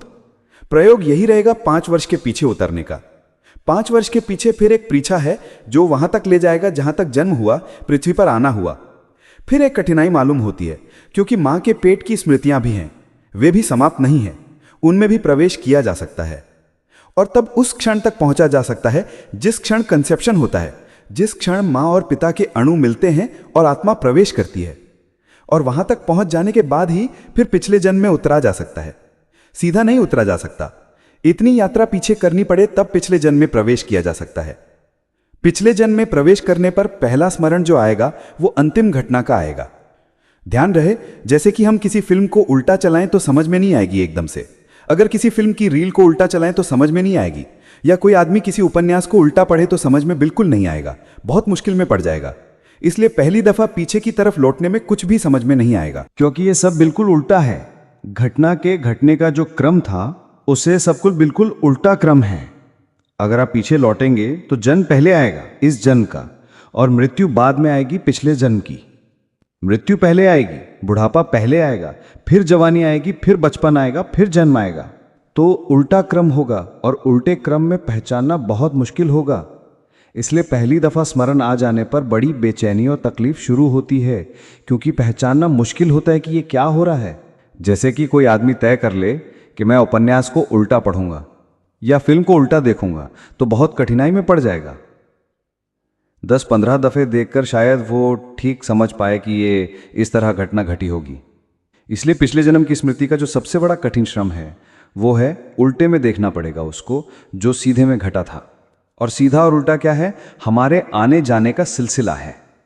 हमारे आने जाने का सिलसिला है। बीज को हम बोते हैं, अंत में फूल आता है। अगर उल्टा लौटना पड़े तो पहले फूल आ जाएगा, फिर कली आएगी, फिर पौधा आएगा, फिर पत्ते आएंगे, फिर सिकुड़कर छोटा अंकुर रह जाएगा, फिर बीज आएगा। और इस उल्टे क्रम का हमें कोई बोध नहीं होता। इसलिए पिछले जन्म की स्मृति को आ जाने पर भी व्यवस्थित करने में बहुत समय लग जाता है, आधा व्यवस्थित करने में कि कैसी घटना घटी होगी, उसका क्या तारतम्य रहा होगा। अब ये बहुत अजीब बात है ना कि मृत्यु पहले आएगी, फिर बुढ़ापा आएगा, फिर बीमारी आएगी, फिर जवानी आएगी, चीजें उल्टी घटेंगी। यानी किसी से अगर हमने शादी की होगी और तलाक दिया होगा तो तलाक पहले आएगा, फिर प्रेम होगा, फिर शादी होगी। तो इस उल्टे क्रम में उसको समझ पाना एकदम मुश्किल हो जाएगा, क्योंकि हमारे चित्त के समझने का क्रम इस तरफ है, इस दिशा में है, लीनियर डायमेंशनल है। चित्त का जो समझने का आयाम है वो एक दिशा में है, और उल्टा देखना बहुत ही कठिन मामला है। और कभी हमें उल्टे का कोई अनुभव नहीं होता, सीधे ही हम जीते हैं। लेकिन प्रयास किया जाए तो उल्टे देखकर भी समझा जा सकता है, लेकिन बहुत अद्भुत होगा अनुभव। और अगर हम उल्टा देख सकें तो हम बहुत हैरान होंगे, क्योंकि तलाक अगर पहले घट जाए, फिर प्रेम हो, फिर सगाई हो, तो हमको चीजें पहली दफा दिखाई पड़ेंगी कि ये तो बहुत हैरानी की बात है। तब हमें दिखाई पड़ेगा कि तलाक घटना तो सबकुल असंभव था। सारा तरह का प्रेम हुआ था, उसमें तलाक होने ही वाला था, और सारा तरह का सगाई हुआ था, उसकी तलाक ही परिणति थी। लेकिन जब हमने सगाई किया था तब हमने सोचा भी न था कि इसमें तलाक घट सकता है। लेकिन तलाक उसी सगाई का फूल था। और जब हम इस बात को पूरी तरह से देख लेंगे तो आज प्रेम करना बहुत और हो जाएगी बात, क्योंकि उसमें तलाक हमें पहले से दिखाई पड़ सकता है। उसमें मित्रता करने के पहले शत्रुता का आभास दिखाई पड़ सकता है। जो मैं कह रहा हूं कि पिछले जन्म की स्मृति इस जन्म को अस्त-व्यस्त कर देती है एकदम से, क्योंकि अब फिर उसी तरह से नहीं जी सकेंगे जैसा आप पिछले जन्म में जिए थे। उस बार ऐसा लगा था और अभी भी ऐसा लग रहा है। अभी भी ऐसा लग रहा है कि धन इकट्ठा करते जा रहे हैं, धन इकट्ठा करते जा रहे हैं, धन इकट्ठा करते जा रहे हैं, तो बड़ी सफलता मिल जाएगी, बड़ा आनंद मिल जाएगा। उसमें उल्टा दिखाई पड़ेगा। उसमें दिखाई पड़ेगा दुख मिला और फिर धन इकट्ठा कर रहे हैं और धन इकट्ठा कर रहे हैं। दुख मिलना पहले दिखाई पड़ जाएगा और धन इकट्ठा करना पीछे दिखाई पड़ेगा, और तब यह साफ दिखाई पड़ जाएगा कि वो धन इकट्ठा करना सुख में ले जाने का आधार नहीं था, वो ले गया दुख में। मित्र बनाना शत्रु बनाने में ले गया। सारे हम प्रेम करना कहते थे, वो घृणा में ले गया। सारे हम मेल कहते थे, वो विरह में ले गया। तब चीजें अपने पूरे अर्थ में प्रकट होंगी और वो अर्थ हमारे इस जीवन के जीने को एकदम बदल देगा, एकदम बदल देगा, क्योंकि तब बड़ी अनर्थ बात हो जाएगी। एक फकीर के संबंध में मैंने सुना है, कोई आदमी उनके पास गया है और उसने उनसे कहा है कि बड़ी कृपा होगी, मैं आपका अनुयायी बनना चाहता हूं। तो उस फकीर ने कहा, अब अनुयायी न बनाऊंगा। उस आदमी ने पूछा, क्यों न बनाएंगे? उन्होंने कहा, पिछले जन्म में बनाए थे, लेकिन जिनको अनुयायी बनाया था वे ही पीछे दुश्मन बन गए। अब मैं देख चुका हूं घटना को, और अब मैं जानता हूं कि अनुयायी बनाना यानी दुश्मन बनाना, मित्रता करना यानी शत्रुता के बीज बोना। तो उन्होंने कहा, अब मैं शत्रु किसी को नहीं बनाना चाहता, इसलिए मित्र भी नहीं बनाता हूं, और अब किसी को दुश्मन नहीं बनाना है, इसलिए मैत्री भी नहीं करता हूं। अब मैंने जान लिया है कि अकेला होना ही काफी है। दूसरे को पास लाना दूसरे को दूर ले जाने का उपाय है। बुद्ध ने कहा है, प्रिय के मिलने से खुशी होती है, अप्रिय के छूटने से खुशी होती है। प्रिय के छूटने से दुख होता है, अप्रिय के मिलने से दुख होता है। ऐसा देखा था, ऐसा समझा था, लेकिन यह बहुत बाद में समझ में आया है कि जिसे हम प्रिय कहते हैं वही अप्रिय बन जाता है, और जिसे हम अप्रिय कहते हैं वही प्रिय भी बन सकता है। लेकिन अगर पिछले स्मरण आ जाएं तो ये स्थितियां बहुत बदल जाएंगी, बहुत भिन्न हो जाएंगी। यह स्मरण संभव है, आवश्यक नहीं, संभव है, अनिवार्य नहीं, और कभी कभी तो ध्यान करते करते अकस्मात रूप से भी टूट पड़ता है, कोई प्रयोजन बिना किए भी। और अगर ध्यान करते करते अकस्मात रूप से प्रकट भी हो जाए तो भी उसमें बहुत रस मत लेना, देख लेना और साक्षी भाव ही रखना, क्योंकि साधारणतः चित्त की इतनी समर्थता नहीं होती कि इतने उपद्रव को, इतने अनंत उपद्रव को एक साथ झेल सके। उसे झेलने में समस्त हो जाने की पूरी संभावना है। एक लड़की को मेरे पास लाया गया था जिसकी उम्र कोई 12 वर्ष थी। उसे 3 जन्मों का स्मरण था, अकस्मात रूप से ही, कोई प्रयोजन नहीं किया है उसने। कई बार अकस्मात रूप से कुछ कारणों से यह भूल हो जाती है। यह भूल ही है प्रकृति की, यह कोई कृपा नहीं है उसके ऊपर। इसमें प्राकृतिक रूप से कुछ गलती हो गई है। जैसे किसी व्यक्ति को 3 आंखें आ जाएं या 4 हाथ आ जाएं, वह भूल है। और 4 हाथ 2 हाथ से कम ताकतवर होते हैं, और 4 हाथ उतना काम नहीं कर पाते जितना 2 कर पाते हैं। 4 हाथ कमजोर कर देते हैं शरीर को, शक्तिशाली नहीं करते। और अगर खोपड़ी पर चारों तरफ आंखें आ जाएं तो चलना मुश्किल हो जाएगा, आसान नहीं। हालांकि ऐसा लगता है कि बड़ी कृपा है कि सिर में पीछे भी 2 आंखें हैं, लेकिन उसे चलने में बहुत कठिनाई पड़ जाएगी, चलने में सुविधा नहीं होगी। तो उस बच्चे को मेरे पास लाए। उसकी 12 वर्ष उम्र थी, उसको 3 जन्मों का स्मरण है। फिर तो उस संबंध में बहुत खोजबीन चली। पिछले जन्म में वह जहां मैं रहता हूं उससे कोई 80 मील दूर एक घर में थी। उस घर में वह 40 वर्ष होकर मरी। उस घर के लोग अब मेरे ही शहर में रहते हैं, तो वो उन सब को पहचान गई, अपने भाई को, अपनी लड़कियों को, अपनी लड़कियों के बच्चों को, अपने दामादों को, उन सब को हजारों लोगों की भीड़ में खड़ा करके उसने पहचानवाया भी कर दिया। वह दूर दूर के रिश्तेदारों को भी पहचान गई, और ऐसी बहुत सी बातें वो उनसे कह गई जो कि वे भी भूल गए थे। उसका बड़ा भाई अभी जीवित है, उसके सिर पर थोड़ी सी चोट का निशान है। तो मैंने उस लड़की से पूछा कि इस चोट के संबंध में तुम्हें कुछ पता है? तो वह लड़की हंसी, उसने कहा कि भाई को भी पता ना होगा, भाई ही बता दें कि यह चोट कब ली और कैसे ली। तो वो खुद ही याद नहीं कर पाए कि यह चोट कब ली। उन्होंने कहा कि जब से मुझे ख्याल है यह तो है ही, मुझे कुछ ख्याल में नहीं है। तो उस लड़की ने कहा कि जब मेरे भाई की शादी हुई और घोड़े पर ये बैठते थे तो घोड़े से सिरे थे, लेकिन तब इनकी उम्र के हिसाब से 10-12 थी, और ये घोड़े से सिरने से शादी के दिन चोट ली गई थी। और इनको शहर के बड़े बूढ़ों ने भी कंफर्म किया कि यह बात ठीक है, ये लड़का घोड़े से सिरा था, लेकिन वो लड़का खुद ही भूल चुका है। फिर तो उसने घर में पड़ा हुआ खजाना भी बताया जो वो पड़ा था वो भी उसने खोद कर बताया। ठीक जिस जगह पर उसने वो जगह भी खोद कर बता दी। पिछले जन्म में वो 40 वर्ष की होकर मरी थी और उसके पहले वो असम के किसी शहर में पैदा हुई थी जहां वो 20 वर्ष की होकर मरी थी। उस शहर का वो पता नहीं बता पाई, न नाम बता पाई, लेकिन 20 वर्ष की लड़की जितनी असमिया भाषा बोलती है उतना वो बोल सकती है। और 20 वर्ष की लड़कियां जिस तरह नाच सकती हैं, गाना गा सकती हैं असमिया का, उतना भी वो कर सकती है। वहां भी खोजबीन की, लेकिन उस परिवार का कोई पता नहीं चल सका। अब उसको 45 वर्ष का तो ये अनुभव है और 12 वर्ष का ये, तो उसकी आंखों में आप बराबर 45 वर्ष की स्त्री की झलक देख सकते हैं। और है वो 12 वर्ष की। उसके चेहरे पर 45 वर्ष की स्त्री का भाव है। न तो वो खेल खेल सकती है किसी बच्चे के साथ क्योंकि वो बूढ़ी है, उसकी स्मृति तो 45 वर्ष पुरानी है, तो उसे 45 वर्ष के होने का ख्याल है। उसकी उम्र तो 12 वर्ष है। वो स्कूल में पढ़ नहीं सकती क्योंकि वो अपने शिक्षक को बेटा कह सकती है। उसकी जो स्मृति है वो 45 वर्ष लंबी है। उसका व्यक्तित्व 45 वर्ष का है, उसका शरीर 12 वर्ष का है।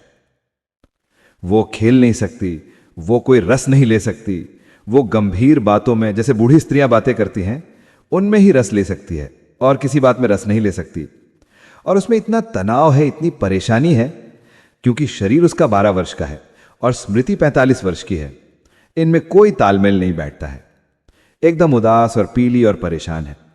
तो मैंने उसके माँ और पिता को कहा कि इसे मेरे पास ले आएं, मैं इसकी स्मृतियों को बुला दूं, क्योंकि जो स्मृति को याद करने का रास्ता है उसे उल्टा जाने से स्मृतियां भूल भी जाती हैं। इसकी स्मृतियां भुला दें। लेकिन वे तो रस में थे, उनको तो आनंद आ रहा था। भीड़ भाड़ होती थी, लाखों लोग आते थे घर। लड़की की पूजा शुरू हो गई थी, तो उन्होंने कहा नहीं भुलवाएंगे क्यों। मैंने उनको कहा यह लड़की पागल हो जाएगी, लेकिन वे नहीं माने और अब लड़की की हालत करीब करीब पागल की हो गई है। वो उतनी स्मृतियों को झेल नहीं सकती और उसकी कठिनाई यह हो गई है कि उसका विवाह कैसे हो। यानी ऐसा ही सोचें जैसे 45 वर्ष की बूढ़ी औरत अब विवाह करने का सोचे, तो उसके मन का कहीं तालमेल ही नहीं है उस बात में। शरीर उसका जवान है और मन बूढ़ा है, तो बहुत कठिनाई हो गई है, उसे जीने में कठिनाई हो गई है। पर यह आकस्मिक है। आप प्रयोजन से भी यह दरवाजा तोड़ सकते हैं, लेकिन इस दरवाजे को तोड़ने की कदाचित कोई बहुत आवश्यकता नहीं है। किन्हीं को उसमें रस उत्सुकता हो वे प्रयोजन कर सकते हैं, लेकिन उन प्रयोजनों के पहले ध्यान के काफी गहरे प्रयोजन जरूरी है, ताकि मन इतना शांत और शक्तिशाली हो जाए कि कोई भी चीज टूट पड़े तो आप उनको साक्षी भाव से देख सकें। और अगर कोई व्यक्ति साक्षी भाव में सिद्ध हो जाता है, तब पुराने जन्म देखे गए सपनों से ज्यादा नहीं मालूम पड़ते, तब उनसे कोई पीड़ा नहीं होती। तब ऐसा ही लगता है जैसे ये सपने हमने देखे थे। सपनों से ज्यादा उनका अर्थ नहीं रह जाता फिर। और जब हमें पुराने 2-4 जन्म याद आ जाते हैं और सपनों की तरह मालूम पड़ते हैं, तो ये जन्म भी तत्काल सपनों की तरह मालूम पड़ने लगता है। जिसने भी सभी लोगों ने इस दुनिया को माया कहा है, उनके माया कहने का और कोई बुनियादी कारण और कुछ भी नहीं है। केवल इतना ही बात नहीं है, उनका बुनियादी कारण वास्तव स्मरण ही है। सभी ने भी पीछे स्मरण किए, ये जब मामला माया हो गया, एकदम इल्यूजन सपना हो गया। क्योंकि कहां है वे मित्र जो पिछले जन्म में थे? कहां है वो मकान, कहां है वो पत्नी, कहां है वे बेटे, कहां है वो दुनिया जो पिछले जन्म में थी? कहां गया वो समय जिसको हमने इतना सत्य मान रखा था कि वो है? कहां गई वे चिंताएं जिनके लिए हम रात भर नहीं सोए थे? कहां गए वे दुख, वे पीड़ाएं जिनको हमने पहाड़ समझ रखा था और ढोया था? कहां गए वे सुख जिनके लिए हमने आकांक्षा की थी? कहां गया वो समय जिसके लिए हम दुखी, पीड़ित, परेशान हुए थे? अगर पिछला जन्म याद आए और 45 वर्ष आप जिए हों, तो उन 45 वर्षों में देखा गया एक सपना मालूम पड़ेगा या एक सत्य? एक सपना मालूम पड़ेगा जो आया और गया। और तब ये जीवन जो हम अभी जी रहे हैं, मैंने सुना है एक सम्राट अपने बेटे के पास बैठा है। उसका बेटा मरने के करीब है और एक ही बेटा है, और 8 रातें हो गई हैं और वो न तो बचाया जा सक रहा है, न मृत्यु आ रही है। बहुत मुश्किल हो गई है। अब तो वो ये भी सोचने लगा है कि इतनी पीड़ा से तो वो मर ही जाए। मन करता है कि बच जाए, और एक मन ये भी करता है कि इतना दुख है कि वो मर ही जाए तो भी ठीक है। 8 रात से सम्राट सोया नहीं है। कोई 4 बजे होंगे रात के, उसकी झपकी लग गई है। झपकी लगी और वो एक सपने में चला गया। और सपने अक्सर हम वही देखते हैं जो चेतना में कसमाया रह जाता है। एक ही बेटा था, एक ही बेटा अभी मरने के करीब पहुंच रहा है, तो उसने सपना देखा है कि उसके 12 लड़के हैं और बड़े सुंदर हैं। उनकी स्त्रियां जैसी काया है, बड़े बड़े महल हैं, बड़ा साम्राज्य है, सारी पृथ्वी का वो मालिक है और बड़े आनंद में है। और वो ये सपना देख ही रहा है, क्योंकि सपना देखने में बहुत देर नहीं लगती है। सपने का टाइम जो है वो हमारी चेतना के समय की दर से भिन्न होता है। तो आप एक क्षण में वर्षों का सपना देख सकते हैं। एक क्षण झपकी लगे इतना बड़ा सपना देख सकते हैं जो वर्षों पर फैल जाए, और वापस आपको मुश्किल मालूम पड़े कि इतने एक क्षण में वर्षों लंबा सपना कैसे देखा। असल में समय की दर सपने में बहुत तीव्र होती है, यानी एक क्षण में वर्षों पार किए जा सकते हैं। और इसमें मैं थोड़ी बात करूंगा पीछे। वो एक क्षण में उसने ये सपना देख लिया है, 12 लड़के हैं, उनकी सुंदर स्त्रियां हैं, बड़े सुंदर भवन हैं, बड़ा राज्य है, और तभी ये जो बाहर का लड़का है ये मर गया। पत्नी चीख मारकर बेहोश हुई है तो सम्राट की नींद टूट गई। नींद टूटी तो वो एकदम चौंका हुआ रह गया। पत्नी ने उसे एक क्षण देखा, समझा कि शायद वो घबरा गया है। उसने पूछा, इतने घबरा गए हैं, आंसू भी नहीं है, कुछ बोलते भी नहीं है? सहलाया। उसने कहा, नहीं, मैं घबरा इस लड़के के नहीं गया हूं, मैं बड़ी मुश्किल में पड़ गया हूं। मैं ये सोचता हूं मैं किसके लिए रहूं। अभी 12 लड़के थे, वे खो गए, उनके लिए रहूं, या एक लड़का ये खो गया है इसके लिए? मैं इस चिंता में पड़ गया हूं कि कौन मरा है। अभी 12 थे, बड़ा राज्य था, वो जब एकदम खो गया, तूने चीख क्या मारी, तब सब गया। अब देखता हूं ये खो गया है। और मुश्किल ये है कि जब मैं उन 12 लड़कों के बीच में था तो इस लड़के का मुझे कोई पता ना रहा था। ये था ही नहीं तब, ये खो गया था, तू खो गई थी, ये महल खो गया था। अब ये महल है, तू है, ये लड़का है, लेकिन वो महल खो गया, वे लड़के खो गए। कौन सच्चा है, मैं ये सोचता हूं, और मैं बड़ी मुश्किल में पड़ गया हूं। अगर एक बार याद आ जाए पिछले जन्मों का स्मरण, तो आप बड़ी मुश्किल में पड़ जाएंगे कि जो अभी देख रहे हैं वो सच्चा है, क्योंकि ऐसा तो बहुत बार देखा है। और जब बेचैन हो गया है, जब समट गया है, जब खो गया है, तो एक सवाल उठ जाएगा कि जो हम देख रहे हैं वो भी उतना ही सच्चा है जितना वो था। वो भी एक सपने की तरह दोहराएगा और समट जाएगा। और जैसे जब सपने अंत पर पहुंच गए, ऐसे ही ये सपना भी अंत पर पहुंच जाएगा। लेकिन हम तो फिल्म में बैठते हैं, देखते हैं, तो फिल्म भी सच्ची मालूम होने लगती है। जब पर्दा उठता है, अंधेरा समट जाता है। जब हॉल के बाहर जाने लगते हैं, तब भी 2, 4, 10 क्षण लग जाते हैं वापसी लौटने में। आंख मीचते मीचते हॉल के बाहर आते हैं फिल्म के, तब थोड़ा होश आता है कि वो सिर्फ एक सपना था, एक नाटक था जो देखा। लेकिन वहां रो भी लिए थे, हंस भी लिए थे, आंसू भी पहुंच लिए थे। सच्चा तो यह है कि 24 घंटे जो लोग नहीं रो पाते, वे अपना रोना वहां डालकर निकाल लेते हैं, फिल्म देख लेते हैं, वहां रो लेते हैं। बड़ा ही अच्छा हुआ है, रोते तो हैं ही, कोई और दूसरा बहाना खोजना पड़ता। ये बहाना बहुत मुफ्त और सस्ता है, वहां रो लेते हैं, हंस लेते हैं, न कभी हंसते हैं न रोते हैं, वहां उपाय मिल जाता है। पर बाहर आकर एकदम चौंक कर उनको जो पहला ख्याल आता है वो ये आता है कि बड़े धोखे में पड़ गए। लेकिन रोज रोज कोई ऐसे सिनेमा देखता रहे तो फिर धीरे धीरे धोखा कम होने लगता है। लेकिन अगर पिछले सिनेमा की स्मृति भूल जाती है बार बार, जब फिर दोबारा देखने जाते हैं तब फिर वो सच्चा मालूम होने लगता है। अगर पिछले जन्मों की स्मृति आ जाए तो जो जन्म अभी चल रहा है, जो जीवन चल रहा है, वो एकदम सपना हो जाएगा, वो एकदम खो जाएगा। ये हवाएं कितनी दफे नहीं चली, लेकिन अब वे हवाएं कहां हैं जो चली थीं। और ये आकाश में बादल कितने दफे नहीं गिरे, लेकिन अब वे बादल कहां हैं जो घिरे थे। वो जब खो गया, ये जब भी खो जाएगा, ये जब भी खोने के क्रम में ही सदा हो रहा है। ये अगर बोध हो जाए तो माया का अनुभव होता है कि चीजें बड़ी अनित्य हैं। लेकिन इसके साथ ही दूसरा बोध ये होता है कि चीजें बड़ी अनित्य हैं, घटनाएं बड़ी अनित्य हैं, आती हैं और खो जाती हैं। लेकिन एक चीज बिल्कुल नहीं खोती, मैं बिल्कुल नहीं खोता हूं।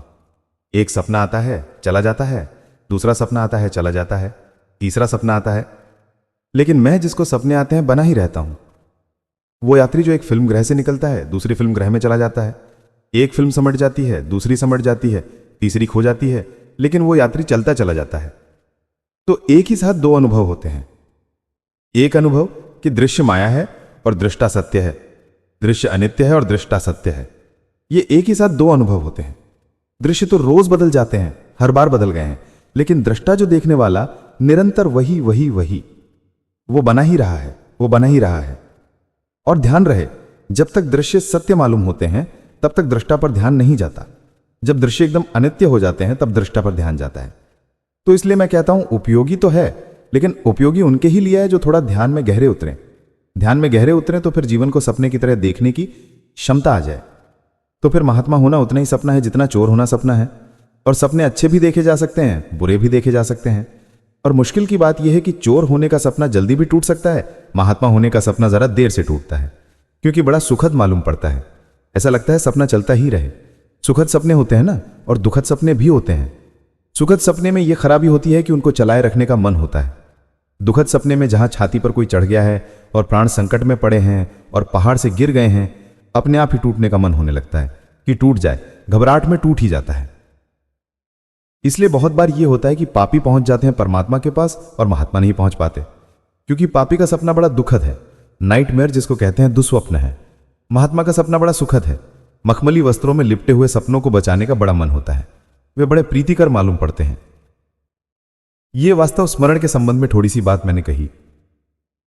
उनके प्रयोजन करने की जरूरत में मत पड़ जाना आप।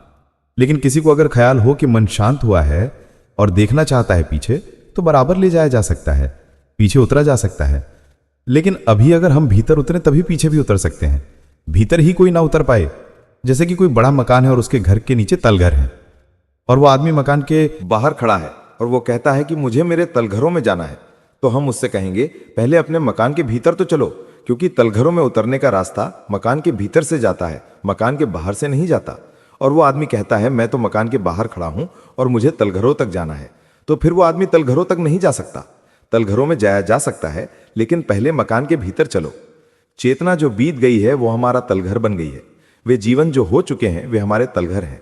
उन खंडों में कभी हम जिए थे, फिर उन खंडों को हमने छोड़ दिया है, हम दूसरे खंडों में जी रहे हैं।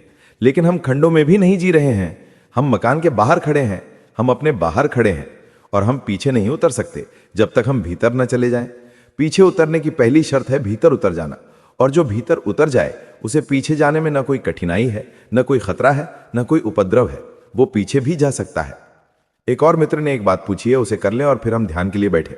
एक मित्र ने पूछा है कि उनके कोई मित्र हैं, वे योगी हैं, और वे कहते हैं कि वे पिछले जन्म में सांप थे, तो क्या आदमी पशु भी हो सकता है? कोई कठिनाई नहीं है, आदमी कभी पशु हो सकता है, लेकिन दोबारा पशु नहीं हो सकता है। पीछे लौटना नहीं होता है, पीछे लौटना असंभव है। तो ये तो हो सकता है कि पीछे की योनियों से आगे आना हो, लेकिन यह नहीं हो सकता कि आगे की योनियों से पीछे लौटना हो जाए। इस दुनिया में पीछे लौटना होता ही नहीं, पीछे लौटने का उपाय ही नहीं है। दो ही उपाय हैं, या तो आगे बढ़ें या जहां हैं वहीं लुके रह जाएं। पीछे नहीं लौट सकते। जैसे कि एक स्कूल में एक बच्चा पहली कक्षा में पढ़ता हो, वो उत्तीर्ण हो जाए तो दूसरी कक्षा में चला जाए, और अनुत्तीर्ण हो जाए तो पहली कक्षा में ही रह जाए, लेकिन पहली कक्षा से निकालने का कोई उपाय नहीं है। या दूसरी कक्षा में कोई असफल हो जाए तो उसे पहली कक्षा में उतारने का भी कोई उपाय नहीं है। तो सभी योनियों पर हम होते हैं। हम ये तो उनमें ही लटके रह सकते हैं बहुत लंबे समय तक, या हम आगे जा सकते हैं लेकिन पीछे नहीं लौट सकते। तो ये तो बहुत हैरानी की, कठिनाई की बात नहीं है कि कोई आदमी पिछले जन्म में पशु रहा हो। बड़ी कठिनाई तो तब होती है कि कुछ लोग आदमी होते हुए भी पशु ही होते हैं। ये तो बहुत आश्चर्यजनक नहीं है। पिछले जन्मों में कभी न कभी हम सभी पशु रहे होंगे, लेकिन आदमी होते हुए भी हमारी चेतना इतनी क्षीण हो सकती है कि सिर्फ देह के तल पर हम आदमी मालूम पड़ते हों, जैसे हम पशु हों। अगर हम अपनी वृत्तियों को, इसीलिए रात को जो क्लब पैदा होते हैं उनमें जानवरियत दिखाई पड़ती है। उनका और कोई कारण नहीं है। रात के क्लब, नाइट क्लब जो हैं, वे पशुओं की प्रवृत्तियों के हो जाते हैं। वो दिन भर का रगड़ा हुआ आदमी आदत से रह जाता है। वो कहता है हमें पशु चाहिए, शराब चाहिए, जुआ चाहिए, नाच चाहिए, नंगापन चाहिए, हो हुल्लड़ चाहिए। तो रात के जो क्लब हैं वे आदमी की पशुता के इंतजाम निर्मित होते हैं। इसीलिए प्रार्थना करनी वो तो सुबह ही अच्छा है। दोपहर जरा शक है कि प्रार्थना संभव हो पाई। इसीलिए मंदिर सुबह घंटियां बजा देते हैं। रात को क्लबों के द्वार खुल जाते हैं, जुआ घर खुल जाते हैं, शराब खाने खुल जाते हैं। वेश्याएं सुबह सुबह नहीं आमंत्रण दे पाती है, रात ही आमंत्रण दे सकती है। दिन भर का रगड़ा हुआ आदमी जानवर हो जाता है। इसलिए रात की अलग दुनिया है, सुबह की अलग दुनिया है। तो चर्च सुबह, मस्जिद सुबह अजान दे देती है, मंदिर सुबह घंटी बजा देता है। थोड़ी सी आशा है कि सुबह का ताज़ा हुआ आदमी शायद परमात्मा की तरफ थोड़ी आंख उठा ले। दोपहर को रगड़े हुआ आदमी से कम आशा रह जाती है, और इसीलिए बच्चों से ज़्यादा आशा होती है कि वे परमात्मा की तरफ झुक जाएं। बूढ़ों से कम आशा हो जाती है। वो दोपहर है चेतना की है। वो चेतना भर ने उनका जन्म उखाड़ दिया होगा, जन्म उखाड़ दिया होगा। इसीलिए जितनी जल्दी हो सके, जितनी सुबह हो सके, उतनी जल्दी यात्रा पर निकल जाना चाहिए। दोपहर आ ही जाएगी। इसके पहले कि दोपहर आए, अगर हम सुबह यात्रा पर निकल गए हों तो यह भी हो सकता है कि दोपहर भी हमें मंदिर में पाए। तो वो मित्र ठीक पूछते हैं, यह संभव है कि कोई आदमी पशु रहा हो, पक्षी रहा हो। ध्यान ये रखना चाहिए कि अब भी तो पशु और पक्षी नहीं है, उसका स्मरण रखना जरूरी है। कुछ एक दो प्रश्न और हैं, वो रात या कल सुबह बात कर लेंगे। अब सुबह के ध्यान के लिए हम बैठे। 2-3 बातें समझ लें। एक तो पूरी तरह छोड़ देना है अपने को। अगर हमने थोड़ा भी अपने को पकड़े रखा तो वो पकड़ ही ध्यान में बाधा बन जाती है। और इस भांति छोड़ देना है जैसे हम मर ही रहे हों, मर ही गए हों, इस भांति छोड़ देना है। मृत्यु को स्वीकार ही कर लेना है कि आ गई मौत, अब तो मर गया और हम पीछे डूबते चले जा रहे हैं। अब तो वही बचेगा जो बच ही जाएगा, बाकी हम सब छोड़ देंगे जो मर सकता है। इसीलिए मैंने कहा कि मृत्यु का ही प्रयोग है। इसीलिए इस प्रयोग के 3 सहस्त्र हैं। पहला शरीर की शिथिलता, दूसरा श्वास की शिथिलता और फिर तीसरा विचार की शिथिलता। तीनों को छोड़ते चले जाना है। तो थोड़ा थोड़ा फासले पर बैठ जाएं, और हो सकता है कोई गिर जाए, इसीलिए थोड़ा फासला कर लें। कुछ पीछे हट जाएं, कुछ आगे हटाएं।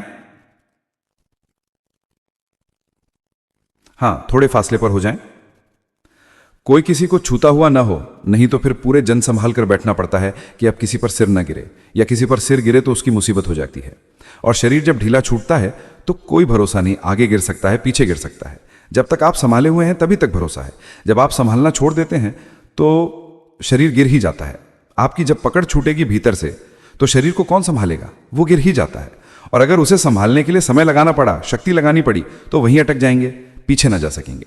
इसलिए जब शरीर गिरता हो तो इसे सौभाग्य समझना, उसे एकदम छोड़ देना, उसे रोकना मत, क्योंकि उसे रोकने पर वहीं रुकना हो जाएगा, उसे फिर भीतर जाना नहीं होगा।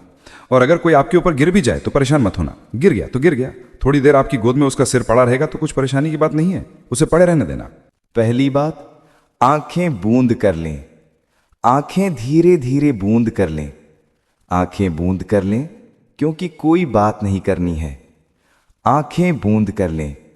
शरीर को ढीला छोड़ दें। शरीर को बिल्कुल ढीला छोड़ दें, जैसे उसमें कोई प्राण ही नहीं है। अपनी सारी शक्ति भीतर ले जाएं। शरीर के तल की सारी शक्ति भीतर ले जाएं। शक्ति भीतर जा रही है, शरीर सशब्दहीन होता जा रहा है। अब मैं समझा देता हूं। शरीर सशब्दहीन हो रहा है, ऐसा अनुभव करें। धीरे धीरे अनुभव करें। शरीर सशब्दहीन हो रहा है, सशब्दहीन हो रहा है, सशब्दहीन हो रहा है। फिर बिल्कुल लाश की तरह पड़ा रह जाए, रुक जाए, जो भी होना हो जाए, आप छोड़ दें। शरीर सशब्दहीन हो रहा है। अनुभव करें, अनुभव करें, शरीर सशब्दहीन हो रहा है। शरीर सशब्दहीन हो रहा है। शरीर सशब्दहीन हो रहा है। छोड़ दें, बिल्कुल छोड़ दें, जैसे कोई प्राण न बचे हों। शरीर सशब्दहीन हो गया है। शरीर सशब्दहीन हो गया है। शरीर सशब्दहीन हो गया है। शरीर बिल्कुल निष्क्रिय हो गया है। अब मैं मान लूं आपने छोड़ दिया है, कोई पकड़ नहीं बची। फिर सिर हो, आगे झुके, झुक जाए, लालू कल्लू जो भी होना हो जाए। आप छोड़ दें। आपकी कहीं भी कोई पकड़ ना रहे। भीतर देखिए कि मेरी कोई पकड़ शरीर पर नहीं है। अब मैं बंधा नहीं हूं, मैंने सब छोड़ दिया है। शरीर सशब्दहीन हो गया है। शरीर निष्क्रिय हो गया है। श्वास शांत हो रही है। अनुभव करें, श्वास शांत हो रही है। श्वास शांत हो रही है। श्वास शांत हो रही है। श्वास शांत होती जा रही है, बिल्कुल शांत हो रही है। सब कुछ छोड़ दें। श्वास को भी छोड़ दें, अपनी पकड़ ही छोड़ दें। श्वास शांत हो रही है। श्वास शांत हो रही है। श्वास शांत हो रही है। श्वास पूरी तरह शांत हो गई है। विचार भी शांत होते जा रहे हैं। अनुभव करें, विचार शांत हो रहे हैं। विचार शांत हो रहे हैं। विचार शांत हो रहे हैं। विचार बिल्कुल शांत हो गए हैं। छोड़ दें। शरीर छोड़ दिया, श्वास छोड़ दी, विचार भी छोड़ दें। भीतर हट जाएं, सब कुछ भीतर हट जाए, विचारों से भी पीछे हट जाएं। अब सब शांत हो गया है। सब शांत हो गया है, जैसे मर ही गए हों। बाहर भी मर गए, मर गए, मर गए। सब कुछ शांत हो गया। भीतर सिर्फ चेतना की एक ज्योति जलती रह गई है, बाकी सब मर गया। छोड़ दें, छोड़ दें, सब कुछ छोड़ दें, जैसे हैं ही नहीं। शरीर जैसे मर गया, श्वास चली गई, विचार मर गए, मृत्यु जैसे आ गई, और पूरी तरह हट जाएं, सब कुछ भीतर हट जाए। छोड़ दें, फिर छोड़ दें, सब कुछ छोड़ दें, कोई पकड़ ना रखें, मर ही जाएं। अनुभव करें जैसे मर गए, मर गए। केवल भीतर एक ज्योति जलती रह गई और सब कुछ समेट लिया गया। अब कुछ समय के लिए शून्य में खो जाएं। निष्क्रिय दृष्टा बने रहें, इस मृत्यु को देखते रहें। सब कुछ चारों ओर समेट लिया गया, शरीर भी दूर छूट गया। अब देखते रहें, दृष्टा बने रहें। कुछ समय के लिए केवल भीतर देखते रहें। मौन निनाद, पत्तों का झरना, पक्षियों की आवाजें, हवा की सरसराहट, हृदय की धड़कनें, सब कुछ शांत हो गया है। और कुछ समय ओशो कुछ समय मौन रहकर फिर समझाना शुरू करते हैं।